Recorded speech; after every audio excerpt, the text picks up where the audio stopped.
Hey guys, good morning. আমি প্রিয়াঙ্কা। তো আজ আপনাদের সাথে চলে এসেছি আমার ডেলি মর্নিং রুটিন শেয়ার করার জন্য। তো এটা আমার নতুন চ্যানেল, নতুন আমি ব্লগিং শুরু করেছি। প্লিজ একটু সবাই সাপোর্ট করবেন।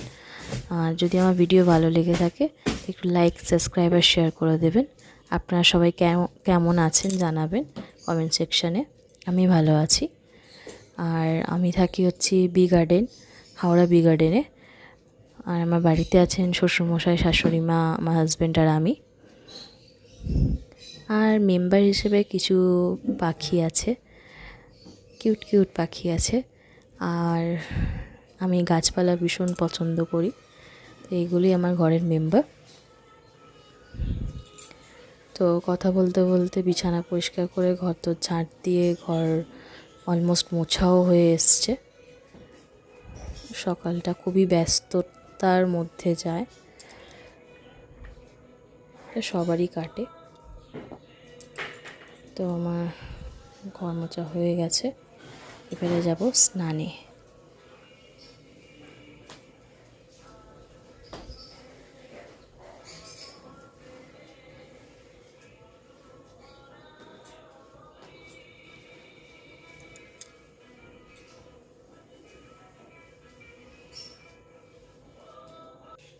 তো স্নান সেরে ফেলেছি, প্রচণ্ড গরম গাইস। স্নান করেও আমি ঘেমে যাচ্ছি, এত গরম লাগছে। যাই হোক, চুল টুল আঁচড়ে আমি সিঁদুরটা পরে নিচ্ছি, যেহেতু ঠাকুর ঘরে ঢুকবো। আর বাঙালি বউ মানেই স্নান করে উঠে চুল আঁচড়ে সিঁদুর পরতে হবে, এটাই আমাদের নিয়ম। আর সিঁদুরটা না পরলে ঠিক কিরম ফাঁকা ফাঁকা লাগে, ভালো লাগে না। সিঁদুরটা পরলে যেন ভালো লাগে। তো চলে এসেছি ঠাকুর ঘরে। আমার পুজোও সারা হয়ে গেছে। পুজোর ক্লিপটা আমি নিতে পারিনি, কারণ সত্য আমি একা একা যেহেতু ব্লগটা বানাচ্ছি, আমার কাছে কোনো স্ট্যান্ডও নেই। তো একা হাতে করতে হচ্ছে বলে আমি পুরো ভিডিওটা তুলতে পারিনি। তবে যতটুকু পারছি আমি ক্লিপ নিচ্ছি।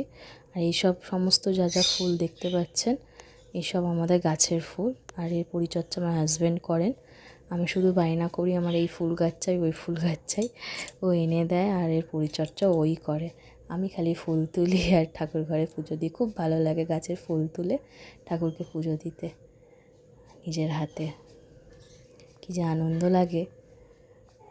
তো আমার পুজো হয়ে গেছে, এবার আমি আমার জবটা সেরে ফেলছি। তো গাইস, আজ এই পর্যন্তই, টাটা। আর যদি ভালো লেগে থাকে প্লিজ লাইক, সাবস্ক্রাইব আর শেয়ার করে দেবেন আমার ভিডিওটা। রাধে রাধে।